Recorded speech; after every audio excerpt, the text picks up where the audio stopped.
Now, would you please join me in welcoming the CEO of the Oceanographic Institute of Monaco for his closing address. Let's give a warm round of applause to Robert Calcagno.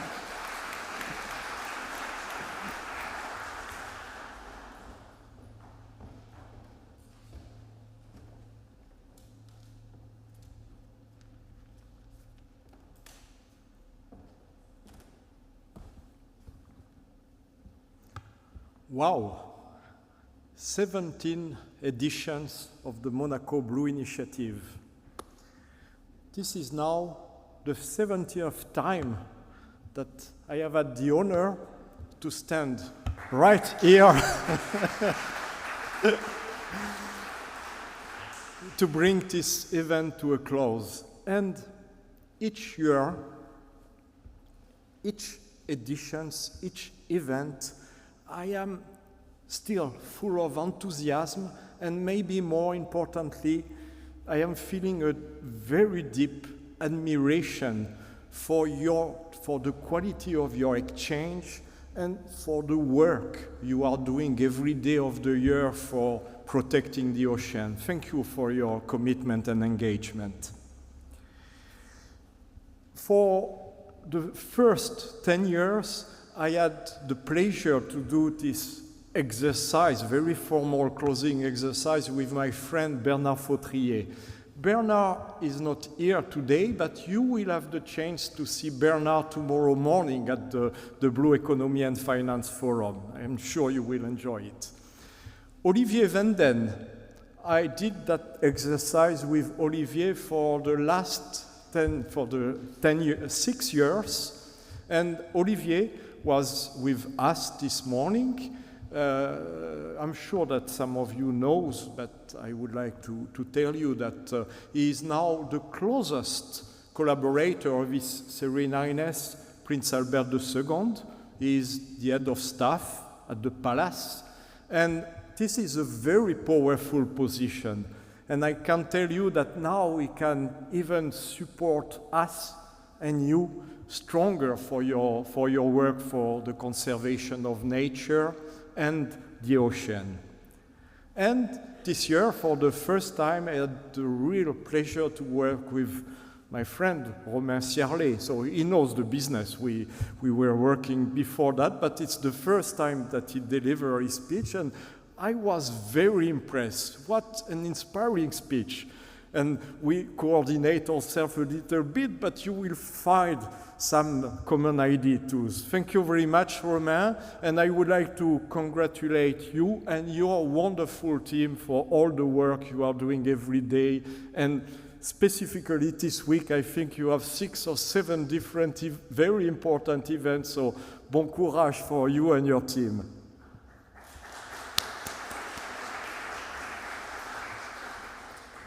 So, for preparing this 17th edition of the Monaco Blue Initiative, we ask one of you, Francis Staub, I cannot see him, he's here? Yes, Francis. Where? Francis and his team is from Blue Pangolin to carry out an audit of the first 16 editions of the Monaco Blue Initiative, and I would like to thank Francis, his team, and maybe even more importantly, those of you who participate in this audit and accept to answer to the question. Your answers were very important for us. They were very honest, sometimes a little bit blunt, and we appreciate that, so thank you for that.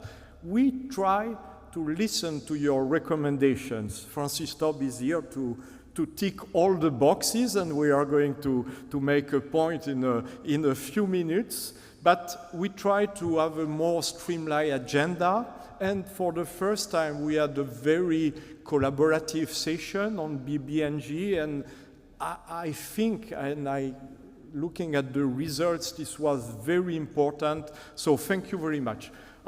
Maybe the most important idea that you gave us this audit is that we need more frequent and longer coffee breaks. I'm wondering if it is because all of you love coffee, but we did it, and you had time to exchange and to have to have deal together. So, looking back, it is striking to see how far we have come. Romain was not here in 2010. He was still a little bit young, but when the first Monaco Blue Initiative was held in 2010, the ocean was only beginning to emerge as a major international concern. Some words that we use every day now, like MPA, BBNG, Blue Economy, MPA 30 by 30, were not even known at that time. So today, as our opening panel demonstrated, ocean issues stand alongside climate and biodiversity at the top of the international goodwill agenda. Unfortunately, not the international geopolitical agenda. But we cannot afford to be complacent. Commitments and declarations still lack one essential element, action, as you mentioned, Romain. What are declarations worth if they are not matched by concrete action? This is today the challenge. Taking action is not straightforward in our increasingly fragmented world, with marine and environmental issues pushed down the agenda and a growing temptation towards unchecked, uncontrolled exploitation. That was the focus of our second panel. The speakers in today's third panel discussed the challenges of implementing the BBNG agreement and creating marine protected area in the IC, and this was the center of our very productive collaborative workshop. During the second panel, you mentioned one name which is very dear to myself and to my memory, is Christina Gerd. So please allow me to share a souvenir with you. Christina was with us for the first edition of the Monaco Blue Initiative in 2010. And I invite her to explain us what were the issues of the ICs. And this was something 20 years ago which was quite new to most of us. And today we are here with a ratified BBNG agreement which entered into force a few weeks ago, and we are discussing about actions and implementation. So I think it is time in this room, if you want to give an homage and to pay a tribute to Christina George, I will encourage you to applaud.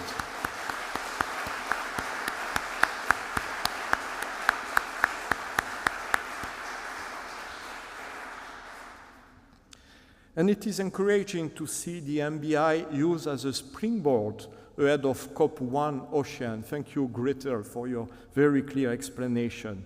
Enabling serious discussion around an ambitious, credible, and operational framework to ensure that MPAs exist not only on paper, but are turned into reality, and that they are, it is your words, effective, cost and time effective, and equitable. This is very important. Let us be clear, these targets are not an end point, but the beginning of a process. As you may recall, this time last year, I was here announcing and opening the first edition of the Blue Economy and Finance Forum, and I was hoping that this Blue Economy and Finance Forum will be a success. And I expressed that it was my intention to transform it into a regular event. And here we are at the almost beginning of the second Blue Economy and Finance Forum, and I must tell you that His Serene Highness decided very strongly and asked his foundation and the Oceanographic Institute to prepare it on a regular basis. So the MBI and BEF are two parts of the same agenda, from governance to financing, and from financing to implementation action. Together they form a crucial continuum. One helps create the conditions for strategic dialogue and political alignment. The other seeks to translate this momentum into financial commitments and concrete solutions. To conclude my speech, I would like really to thank our advisory committee, Karen Sack, CEO of ORAD, Pascal Lamy was unable to join us today but will be with us tomorrow for the BEF, and Vincent Piribon, co-CEO of OceanX, whose guidance and expertise have been instrumental through the process. I would like to extend with Romain our very sincere thanks to our partners who have made these events possible.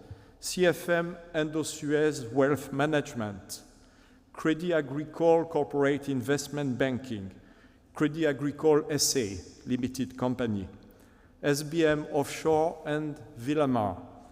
Thank you very much.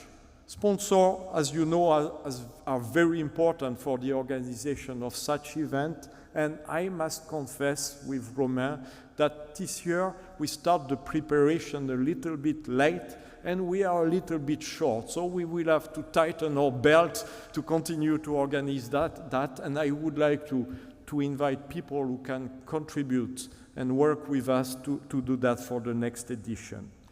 I would like to thank all the staff of the foundation. I did it already, but all the Oceanographic Institute, and specifically the people who are here, who organized the room. Yes.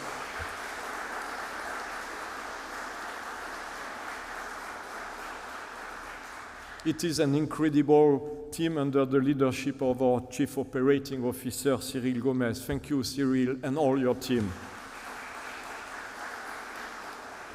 Last, I would like to thank all of you who are working day to day for a more sustainable ocean. Thank you very much for this wonderful day.